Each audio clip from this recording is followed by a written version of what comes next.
Tumia akili yako vizuri na ujue ninalokupasa. Shetani anakutamani, we simama, jipange sawa sawa.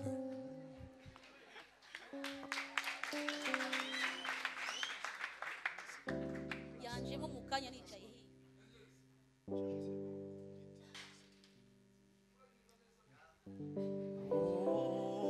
Tumia akili yako vizuri na ujue ninalokupasa. Shetani anakutamani, we simama, jipange sawa sawa. Tumia Akili yako vizuri na ujue ninalokupasa. haleluya. We simama, jipange sawa sawa. Tumia akili yako vizuri.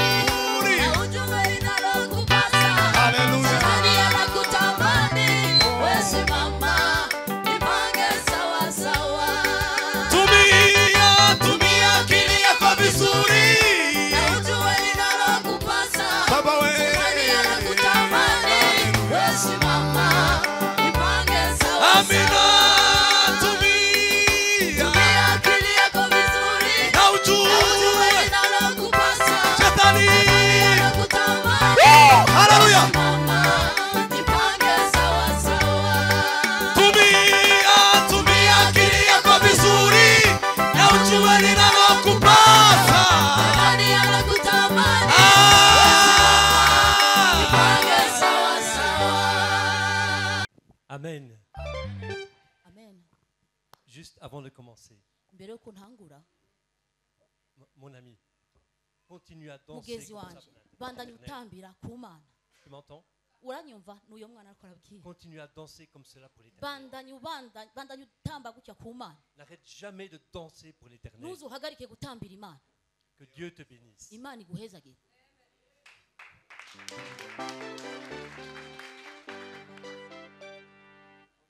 Waouh. Président, vous nous avez mis la pression. Président mwashize hano harehare. Mais quand j'ai la pression, Iyo numva afise ubwoba muri jewe, je me souviens le jour où j'ai commencé l'école du dimanche. cyanibuka igihe natangura kwigisha abana bato. Les premiers à qui j'ai enseigné, ce sont les enfants. Abantu natanguye kwigisha n'abana bato. C'est le plus difficile. Nivyo jari naho hari hagoye.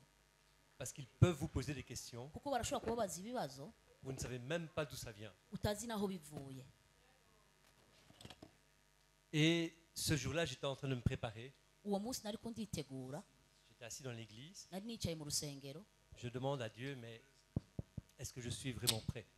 nabajije Imana, mbega Mana nditeguye. Et c'est là où Dieu me répond, Naho Imana yaciye inyishura, non, oyaha. toi tu n'es pas prêt. We ntabwo uritegura, Mais moi je suis prêt. ariko je namaze kwitegura. Moi je suis prêt. Jewe namaze kwitegura. Et aujourd'hui je sais que mon Dieu est prêt. Uno munsi ndazi ko Imana yamaze kwitegura. Moi je n'ai aucune importance. Jewe nta kamaro mfise. Je suis juste un outil entre ses mains. Ndi gikoresho mu maboko yiwe. Je m'appelle Jean-Paul. Nitwa Jean-Paul. Voici mon épouse Chantal. Umufasoni wanje yitwa Chantal. Elle est chantre, interprète, diaconesse. Numuririmbya, umudiakoni kandi agasemura.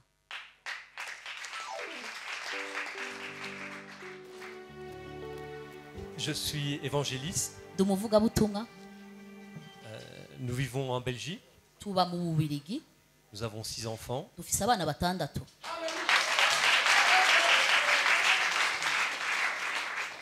Et nous œuvrons dans un ministère d'évangélisation et d'action Hari igikorwa tukora cyo kuvuga butumwa tukigisha appelé le Puits de Sichar. yitwa iriba rya Sukara.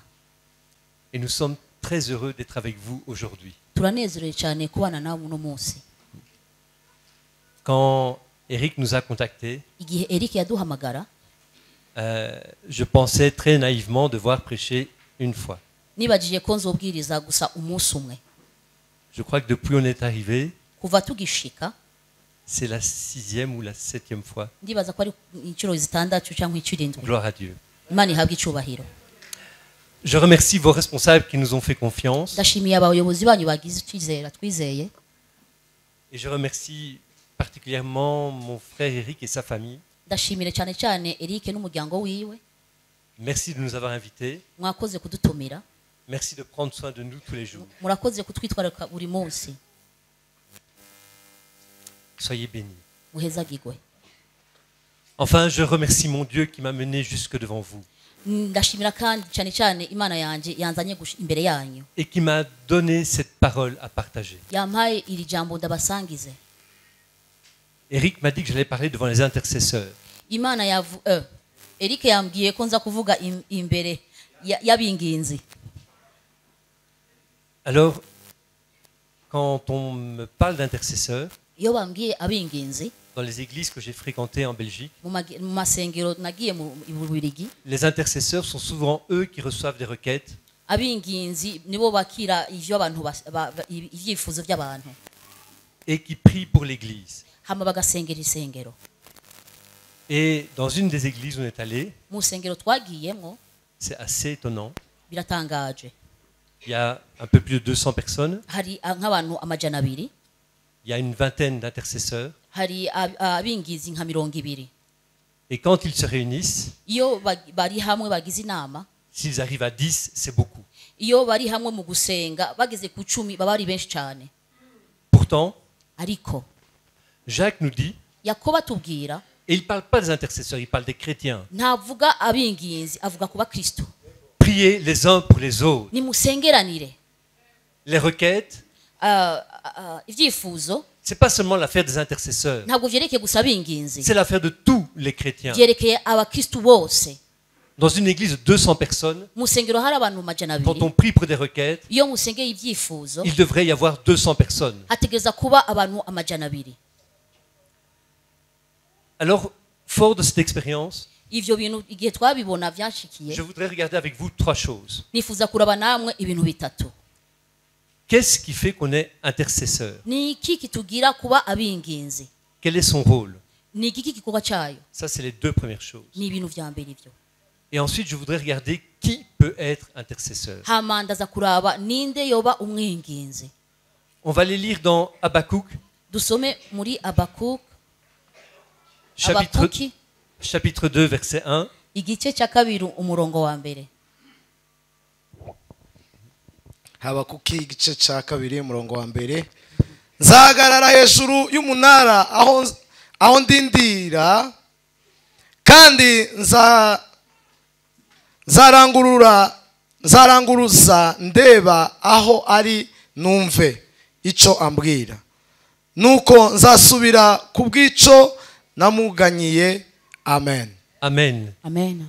Et on va lire dans Ézéchiel, Dusome Ezekiya le chapitre 22, le verset 30. igice 22 umurongo wa 30.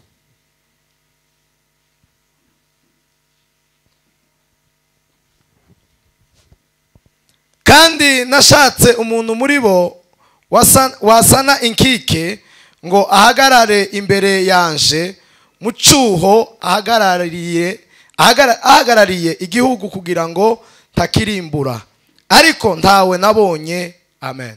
Amen. Amen. La première chose qu'Habakkuk nous dit par rapport à l'intercesseur, Ikintu cya mbere Abakuki atubwira ku vyerekera abinginzi, c'est qu'un intercesseur, c'est quelqu'un qui est capable de se taire. nuko umwinginzi ari umuntu ashobora kunuma kutavuga.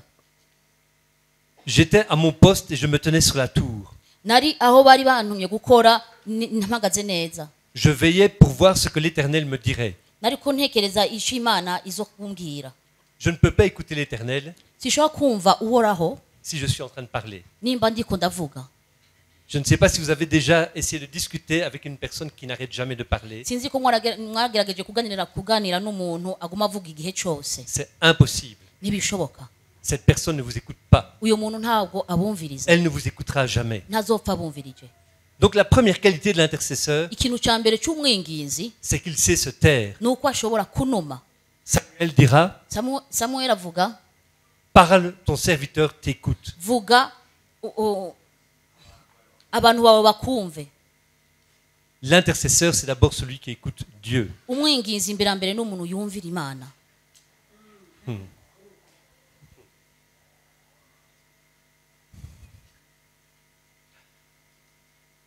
Ensuite, Hama si on regarde ce que disent Jérémie et Habakkuk, iyo uravye ivyo Yeremiya yavuze na Habakuki, un intercesseur, umwinginzi c'est celui qui se tient devant Dieu. n'umuntu ahagarara imbere y'Imana. Il est sur la brèche, Ari ahantu hakomeye, il est sur le mur ari ku rukuta, et il est face à Dieu. ari imbere y'Imana. Dans Ézéchiel, il est dit, je cherche quelqu'un qui se mettra entre moi et ma colère. Muri Ezekiya bavuga ndiko ndondera umuntu azohagarara imbere yanje n'imbere y'icyo kibazo. Quelqu'un qui parle pour ce peuple que je veux détruire. Umuntu azovugira ubwo bwoko nshaka kurandura. Un intercesseur, Umwinginzi c'est d'abord quelqu'un dont la prière est là pour protéger le peuple. n'umuntu mbere na mbere amasengesho yiwe ari ngaho kubera akingira ubwoko. Le peuple, le pays. Ubwoko ari cyo gihugu. Non pas des attaques de Satan, Atari ibitero vya Shatani, mais de la colère de Dieu. ariko ishavu ry'Imana.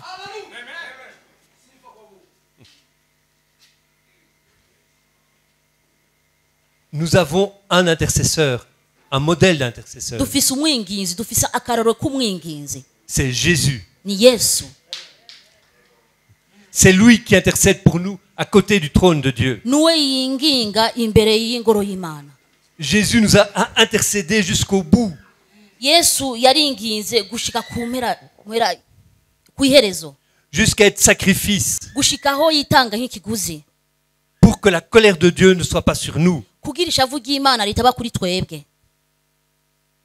Mais aujourd'hui, Ariko muri iki gihe nous avons encore besoin d'intercesseurs. turakeneye kandi abinginzi.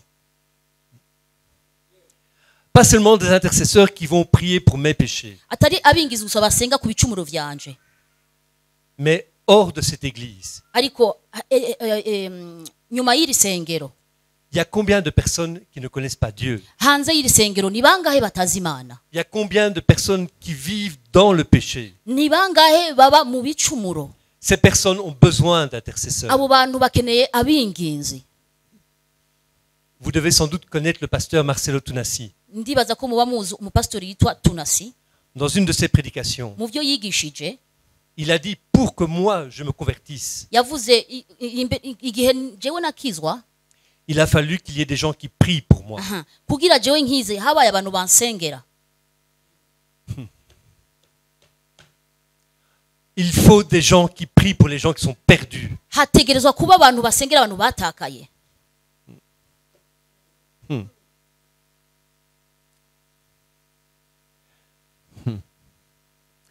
Il faut aussi Hategerezwa kandi des gens qui prient pour ces chrétiens. abantu basengera abo bakristo, Ces chrétiens qui demeurent dans le péché. abo bakristo baba mu bicumuro. Le problème, ce n'est pas qu'on tombe. Ikibazo ntabwo ari ukugwa. Quand on marche, Iyo uriko uratambuka, le chemin du chrétien n'est pas facile. inzira y'umukristo ntiyoroshe. Et il y a des moments où on va tomber. Hari igihe uzogwa, Mais Dieu est là pour nous relever. ariko Imana iri ngaho kubera duhagurutse. Tomber, ce n'est pas le plus dramatique. Kugwa ntabwo ari ikibazo kinini. Là où ça devient dramatique, Aho ikibereye ikibazo c'est quand on commence à banaliser le péché. ni igihe uvuga ko ibicumuro ari ibintu bisanzwe. Quand on commence à dire, Iyo utanguye kuvuga c'est pas grave.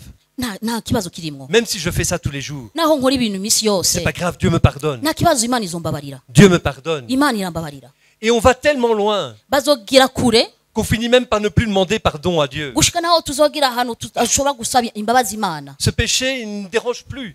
Ico gicumuro ntikikigorana, Il est dans ma vie et ça fait partie de ma vie. bibiri mu buzima bwanje, bigenda nanje igihe cyose. Après tout, Dieu m'a accepté comme j'étais. Umuntu mu bisanzwe Imana aranyemeye uko Ce ndi. type de chrétien a aussi besoin des Abo intercesseurs. bakristo nk'abo bakeneye abinginzi. Je ne sais pas comment vous imaginez votre vie après la mort. Sinzi ingene mwibaza ubuzima bwanyu nimwitaba Imana. Je ne dis pas juste après la mort, mais quand Christ sera revenu. Simvuga gusa igihe muzokwitaba Imana, ariko igihe Yesu azogaruka. Permettez-moi juste une petite image. Mumbabarire ndabaha akarorero gato. Vous passez toute votre vie à louer Dieu. mufata umwanya wanyu wose wo guhimbaza C'est imana extraordinaire. ni ibintu bihambaye. Alors imaginez qu'un instant vous asseyez à la fenêtre du paradis. Nimwiyumvire igihe mwicaye ku dirisha iyo uraba mu ijuru, Vous regardez par la fenêtre muko muraba mu idirisha et vous voyez tous les gens qui partent en jugement. murabona abo bantu bose baza gucirwa imanza. Et dans ces gens, Muri abo bantu vous voyez des gens que vous connaissez, mubonamwo abantu mwe muzi, qu'ils soient chrétiens ou non. abo umukristo cyangwa atari umukristo, Plus exactement, qu'ils se soient crus chrétiens ou non.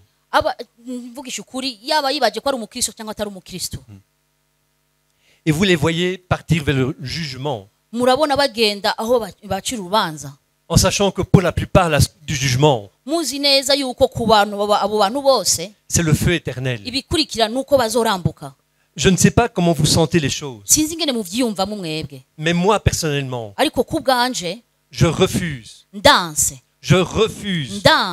de ne pas me lever pour mes amis, ndahanse kuguma nicaye kuri abo bantu, de ne pas me lever pour mes voisins, ndanse kuguma nicaye mbona abantu batamerewe neza, de ne pas me lever pour ceux avec qui je travaille. ndanse kuguma nicaye ndaba ku bantu dukorana nabo batakijijwe. Peu importe qu'ils soient chrétiens ou non, Ntacyo bitwaye barakijijwe cyangwa batakijijwe, je dois pouvoir prier pour eux. ntegerezwa kubasengera. Je ne sais pas si cette prière va changer leur vie, Sinzi ko isengesho yanje izohindura ubuzima bwabo, mais je sais que moi j'aurais fait ma part. ariko ndazi ko je nzoba nakoze icyo Imana yansavye. Je ne peux pas accepter qu'ils aillent dans le feu éternel, Si. sachant que moi je n'aurais rien fait. Sinshobora kwemera ko bagenda mu muriro nzi ko jewe atana kimwe nakoze. Alors je sais, je ne vais pas les sauver. Ndazi ko je ntazobakiza, Ce n'est pas moi qui sauve, ntabwo ari je nkiza, c'est le travail du Saint-Esprit. ni mwe muyeri bakiza. Mais moi, ce que je peux faire, Ariko je icyo nshobora gukora au travers de ma prière, mu hagati y'amasengesho yanje c'est essayer de les porter. ni ukugerageza kubaterura. Jacques dira la prière du juste est d'une grande efficacité. Yakobo azovuga isengesho ry'umukiranutsi irahambaye. Je ne suis pas parfait. Ntabwo ntunganye, Ma femme peut en témoigner. umufasoni wanje ashaka kubibabwira. Je ne suis pas parfait. Ntabwo ntunganye, Mais en Jésus-Christ, je suis justifié. ariko muri Kristo naratunganije. En Jésus-Christ, je suis juste. Muri Kristo ndatunganye. Alors ma prière a une grande efficacité. Bisigura ko isengesho yanje rihambaye. Et quand je prie pour eux, Iyo ndabasengeye, quand je me tiens à la brèche iyo mpagaze ahantu hakwiriye pour ndabasengera, parler d'eux à mon Dieu, kubera ndabavugire ku Mana, je peux faire en sorte ndashobora kugira qu'ils entendent ce Dieu qui frappe à leur porte, ndashobora kugira uko nshoboye kugira bumve iyo Mana idodora ku muryango wabo, qu'ils entendent ce Dieu qui frappe à leur porte. bumvirize iyo Mana iza kudodora ku muryango wabo. Après, Hama mu nyuma s'ils entendent, nimba bumvise, c'est eux qui décideront d'ouvrir ou non la porte. nibo bazohitamo namba bugurura uwo muryango cyangwa bazoreka wugaye. Dans le livre de l'Apocalypse, il est écrit, Mu byahishuye handitswe, voici je me tiens à la porte. raba mpagaze ku rugi, Celui qui m'ouvrira, uza kunyugururira j'irai souper chez lui. nzogenda gusangira nawe. Je peux prier pour qu'ils entendent qu'on frappe à leur porte. Ndashobora gusenga gushika naho bumva ko umuntu ariko aradodora ku muryango. On va lire dans Acte 9, Dusome mu vyakozwe n'intumwa 9 les versets 23 à 25. murongo 23 gushika ku 25.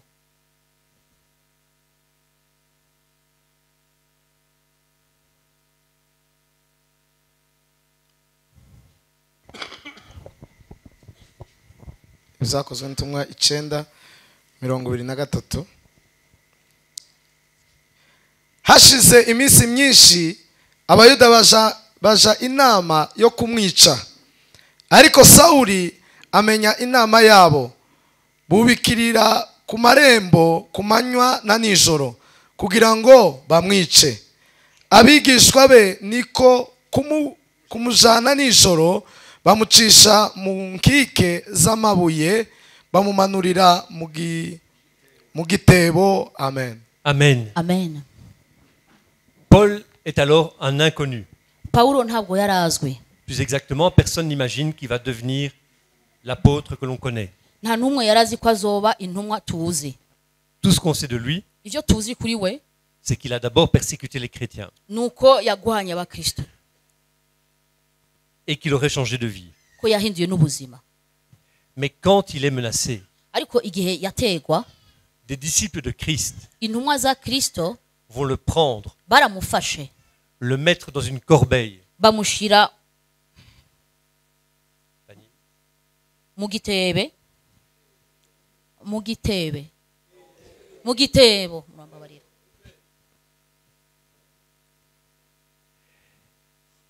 et le faire descendre au pied des murailles. hama bakamukana guca hasi. C'est dans la ville de Damas. Ni mu gihugu cya Damas. Damas, c'est une grande ville cyari pour igihugu l'époque. kinini muri ico gihe. Ce qui signifie Ico gisigura que les murailles sont hautes. nuko ibikuta byari birebire. On peut facilement imaginer Paul Urashobora kwibaza Paulo dans cette corbeille qui balance le long de la muraille, muri ico gitebo kiguma gikubita hirya no hino, accroché à une corde, afashe n'umugozi, et les disciples qui sont là en train de le faire descendre tout doucement. intumwa zimumanura buhoro buhoro. Ces hommes, Abo bagabo on ne donne pas leur nom. ntibavuze amazina yabo, On ne donne même pas leur nom. ntibavuga n'igitigiri cyabo, Mais ils risquent leur vie ariko barakwiye gupfa iyo bariko bari kubimenya pour faire évader Paul. kugira bahungishe Paulo. Leur impact Icyashitse sera immense cyari ikintu gihambaye parce qu'ils ont tenu cette corde. kuko bafashe uwo mugozi. Paul pourra aller évangéliser les païens. Paulo azoshobora kugenda kubwiriza abapagani. Toi qui es intercesseur, Wowe uri umwinginzi, qui portes-tu dans tes prières? ninde uteruye mu masengesho yawe? On ne dit pas que Paul est allé trouver ces hommes. Ntibavuga ko Paulo yagiye gusanga abo Il n'y a bagabo. pas de requête. nta Il n'y a pas de demande. masengesho, nta bantu basabye ko babasengera, Mais ils ont porté Paul. ariko bateruye Paulo. Toi, en tant qu'intercesseur. Wewe nk'umwinginzi, Et je ne parle même pas quand vous êtes en groupe. simvuga igihe muri benshi, Quand tu es seul chez toi. iyo uri wenyene mu rugo rwawe, Qui portes-tu dans tes prières? ninde uterura amasengesho yawe? Quand vous lisez le livre de l'Exode, Iyo musoma kuva, le livre des Nombres kubara et le Deutéronome, no gutegeka kwabiri, vous verrez que Moïse ne prie jamais pour lui-même. muzobona ko Mose atigera yisengera wenyene. C'est quelque chose qui m'a beaucoup étonné. Ni ikintu cyantangaje. La plupart des chrétiens, Abakristu benshi il y a toujours un moment où on prie pour soi-même. hari igihe usega ku giti cyawe. Moïse, le seul moment où il prie pour lui-même, Mose igihe yisengera c'est pour dire, Seigneur, j'en ai ras-le-bol de ce peuple. ni igihe yavuga, Mana ndarambiwe n'ubwo bwoko. Tu n'aurais pas pu choisir quelqu'un d'autre pour s'en occuper. Ntiwari gufata uwundi avyitwararika.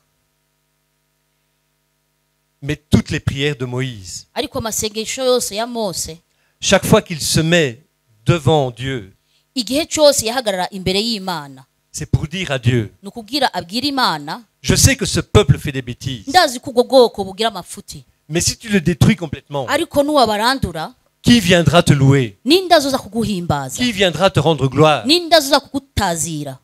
Même les Égyptiens ont commencé à se moquer de toi. N'Abegiputa batangura guseka. Moïse s'est tenu à la brèche devant Dieu Mose yahagaze uko bikwiriye imbere y'Imana pour empêcher kugira abuze que le peuple ne soit complètement détruit. ku bwoko burandurwa. Qui portez-vous dans vos prières? Ninde muterura mu masengesho yanyu? Quel peuple portez-vous? Ni ubuhe bwoko muteruye? Quel Paul soutenez-vous? Quel Paul soutenez-vous? Ni Paul wahe muteruye? En tant qu'intercesseur, Nk'umwinginzi, votre premier fardeau, ikintu cya mbere mwari mu guteza gukora ce n'est pas les requêtes. ntabwo ari ukwinginga, C'est vous tenir à la brèche ni uguhagarara ahakwiriye pour que tous ces pécheurs kugira abantu bose bacumura entendent parler de Dieu, bashobore kumva Imana ivuga, pour qu'ils entendent ce Dieu qui frappe à leur porte. kugira bashobore kumva iyo Mana iko iradodora imbere y'umuryango wabo.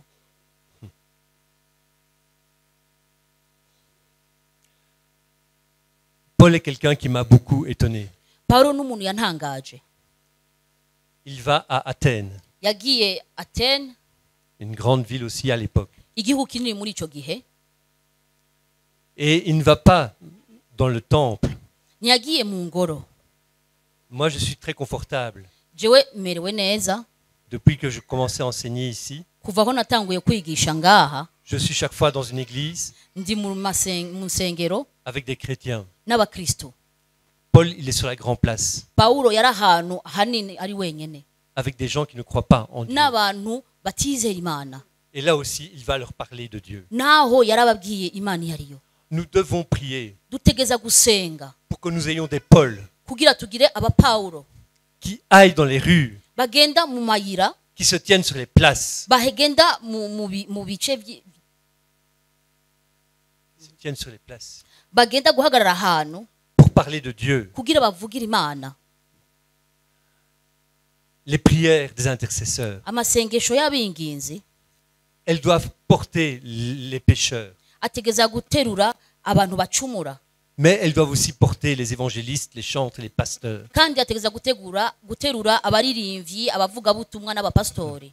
Vos prières Amasengesho yanyu doivent être cette corde ategeza kuba nk'uwo mugozi, qui fera sortir les gens de Damas, ategeza gusohora abantu muri Damasi, qui feront sortir les évangélistes des églises ategeza gusohora abavugabutumwa mu masengero pour porter la bonne nouvelle partout dans le monde. kugira batange inkuru nziza mu isi yose, Car le monde aujourd'hui a besoin d'entendre la bonne nouvelle. kuko isi yose muri iki gihe itegeza kumva ubutumwa bwiza.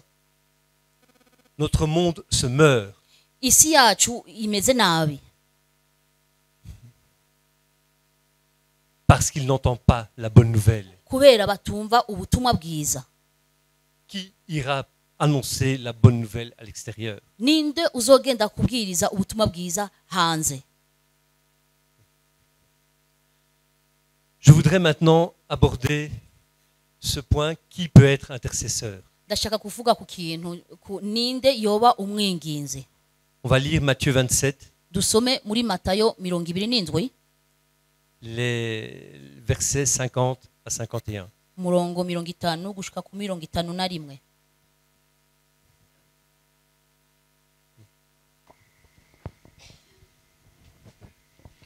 Matayo 27:50 iza muri 51. Ariko Yesu yongera kuvuga ijwi rirenga aratanga, umwenda ukingiriza ahera cyane w'urusengero utabukamo kabiri, utangirira hejuru kugeza hasi. Isi iratigita, ibitare birameneka. Amen. Amen. Amen. Chaque fois que je lis des versets qui se rapportent à la crucifixion, Igihe cyose nsoma ibice by'ijambo bavuga kubyerekeye umusaraba, j'ai tellement honte de moi hari igihe ngira isoni muri jewe que je n'ai qu'une seule envie, c'est retourner m'asseoir et prier mon Dieu. gushika naho numva nogenda kwicara nkasenga Imana yanje. Jésus s'est sacrifié pour moi. Yesu yaritanze ku musaraba kubwanje, Mais c'est pas de ça que je vais parler ce soir. ariko ntabwo kuri ari ivyo nza kuganira uno munsi. Le voile du temple est déchiré. Igihuzu gikingira ahera cyaciseho kubiri. J'aime cette phrase. Ndakunda iryo jambo, J'aime cette phrase. ndakunda iryo jambo. Dans l'Ancien Testament, Mu isezerano rya kera, quand Moïse construit pas le temple puisque c'est en toile, mais le lieu où ils vont se réunir pour prier, igihe Mose yubaka ahantu bazoza basengera, il va là où on va mettre l'arche d'alliance, azogenda aho bazoshira isanduku, on va mettre un voile. bazoshira igihuzu, Parce que derrière ce voile kuko inyuma y'icyo gihuzu se manifeste la gloire de Dieu. niho hagaragara icyubahiro cy'Imana. Dans le temple de Salomon, Mu ngoro ya Salomo il y a cet endroit qui s'appelle le Saint des Saints, hari ahantu hitwa ahera ahera cyane, là où on met l'arche d'alliance, aho bashira isanduku et de nouveau on met un voile. hama bagashira kandi igihuzu, Parce que les êtres humains ne supporteraient pas la gloire de Dieu. kuko abantu ntibashobora kuraba icyubahiro cy'Imana. Et derrière ce voile, Inyuma y'icyo gihuzu seul le grand prêtre, umuntu yari kugenda aho hantu gusa, plus exactement le souverain sacrificateur, yari umutambyi mukuru gusa, pouvait passer niwe yashobora guca aho hantu une fois par an. rimwe mu mwaka Parce que là se manifestait la gloire et la présence de Dieu. kuko ngaho niho haza kuboneka icubahiro c'Imana. Mais à la mort de Jésus, Ariko igihe Yesu yapfa je ne vais pas tirer sur la toile, sinza gukwega kuri mais le voile est déchiré. igihuzu caratabutsemo kubiri. Nous avons désormais accès à Dieu directement. Kuva ubu turashobora twenyene kugenda imbere y'Imana. Cela veut dire que tous les chrétiens Bisigura ko umukristu wese deviennent des sacrificateurs, ni twese turabinginzi car le voile du temple est déchiré. kuko igihuzu kingira hera cakubiyemo kubiri. Savez-vous quelle est la fonction d'un sacrificateur? Mbega murazi igikorwa c'umutamvi carico? C'est faire les sacrifices pour le pardon des péchés. Nukugira ibitambo kubera umuntu acumuye bamubabarire. C'est assurer le service de Dieu. Nugukora igikorwa c'Imana, C'est prier pour tout le peuple. nugusengera ubwoko bwose. Un sacrificateur est un intercesseur. Ubutamvi n'umwinginzi. Tous les chrétiens sont appelés à être intercesseurs. Amen. Umukristu wese ateza kuba umwinginzi. Nous ne pouvons plus nous cacher derrière des pasteurs. Duhagarike kwinyegeza inyuma y'abapastori. Pasteurs, Pastori, vous devez refuser que les chrétiens se cachent derrière vous. mutegeza kwanga ko abakristu binyegeza inyuma yanyu. Vous devez les accompagner. Mutegeza kubaherekeza. Mais Ariko ils doivent eux-mêmes aller devant Dieu. bategeza bonyene kugenda imbere y'Imana. Parce que Jésus est mort pour que nous puissions nous approcher de Dieu. Kuko Yesu yaritavye Imana kugira twese twegere Imana. Pasteur, évangéliste, chante, prophète. Pastori, abavuga butumwa, abaririmvyi n'abere kubera dufashe kandi tuyobore. Mais c'est à chaque chrétien Ariko umukristu wari we wese de s'approcher de Dieu ategeza kwegera wenyene imbere y'Imana. et de devenir intercesseur. Hama akaba umwinginzi. Quand le président a accueilli l'assemblée, mon frère a accueilli l'assemblée, Igihe mwene data yakira abakristu, si j'ai bien entendu, il a dit il y a les intercesseurs et puis il y a les chrétiens de cette église. namba numvise neza yavuze hari abinginzi hari n'abakristu muri rusengero. En fait, ici, il n'y a que des intercesseurs, Aha ahubwo hari abinginzi gusa. car vous êtes tous intercesseurs. Kuko mwese murabinginzi. Dès l'instant où vous avez choisi Christ, Kuva mwakira Yesu vous devenez intercesseur. muba mwabaye umwinginzi. Ce n'est pas un choix, Ntabwo ari ikintu uhitamwo. c'est ce que Christ vous donne. Nivyo Kristo aguha. Vous êtes appelés à être intercesseurs. Wahamagaye kuba umwinginzi. Alors, m'adressant à des intercesseurs, Ndiko ndavugana n'abinginzi, je voudrais partager avec vous un dernier verset. nifuza kubasangiza ijambo rya nyuma. Et je voudrais vous donner ce fardeau. Nashaka kubaha igice cy'ijambo, ndashaka kubaha uyu mutwaro. On va aller lire Galates 3:28. Dusome mu Bagalatiya 28, Galatiya 3:28.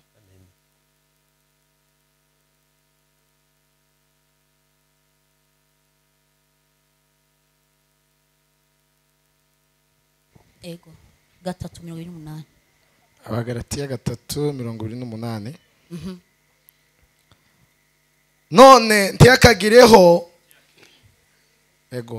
none ntiyakiriho umuyuda cyangwa umugiriki, ntiyakiriho imbata cyangwa umudendezo, ntiyakiriho umugabo cyangwa umugore, kuko mwese muri umwe muri Kristo Yesu. Amen. Amen. Amen. Et si Paul était aujourd'hui parmi nous, Nimba Paulo yari kumwe natwe muri iki gihe, il ajouterait il n'y a plus de Kenyans, yari kongeramwo nta mukenya nari ngaha, ni de Banyamulenge, nta banyamurenge bahari, ni de Congolais, nta bakongore bariho, ni de Rwandais, nta banyarwanda bariho, ni de Burundais, nta barundi bariho, ni de Muzungu, nta n'umuzungu ariho, ni de Belges, nta babirigi bariho, car vous êtes tous à Christ. kuko mwese muri abana ba Kristo. Aujourd'hui, Uno munsi nos prières ne sont pas efficaces amasengesho yacu ntabwo ameze neza, parce que nos églises kuko amasengero yacu semblent complètement perdues dans le monde. umenga batakaye mu by'isi. Et ce monde est plein de haine et de violence. Urumva yuko baravuga ko hari inzigo no kubabara cyane. Quand vous regardez les informations, Iyo muko muraba makuru, On pourrait croire qu'il n'y a que des mauvaises nouvelles. utamengo hari gusa inkuru mbi gusa. Le mal l'emporte Ikibi nico kirihagaze hejuru parce que nos églises sont désunies. kuko amasengero yacu Nous aratandukanye, manquons d'amour entre nous. nta rukundo dufitaniye hagati yacu. J'ai vu dans des églises Nabonye mu masengero des chrétiens s'asseoir. abakristu aho bicara, Chacun à une extrémité de l'église umwe yicara hariya n'uwundi yicara hariya, parce qu'ils refusent d'être assis côte à côte, kuko badashaka kwicara iruhande rwabo, parce qu'ils se détestent. kubera badakundana hagati yabo. Ce n'est pas normal.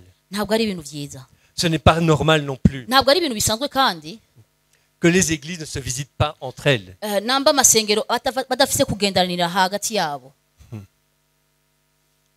Et si elles ne le font pas, Nimba batabigira c'est parce que nous manquons d'amour. nuko atarukundo dufise. Mais sans l'amour, Atarukundo, si nous-mêmes nous ne nous aimons pas, nimba twebwe nyene tutikunda, comment est-ce qu'on va aller dire à l'extérieur, Dieu vous aime? ni gute tuzobwira abantu bari hanze ko Imana ibakunda? La première réponse qu'on va nous donner, Inyishu ya mbere bazotwishura, mais commencez d'abord par vous aimer. nimutangure mukundane hagati yanyu. Le message de l'évangile, Inkuru y'ubutumwa bwiza, c'est Dieu vous aime. Imana irabakunda. Car Dieu a tant aimé le monde qu'il a donné son Fils unique. Amen. Kuko Imana yakunza umwana wiwe, atanga umwana w'ikinege ku rukundo dukunda. Voilà le sujet de prière Ni iryo sengesho muteza kugira. que je pose devant vous en tant qu'intercesseur. Ndabahaye nk'abinginzi. Que Dieu vous bénisse. Imana ibahezagire.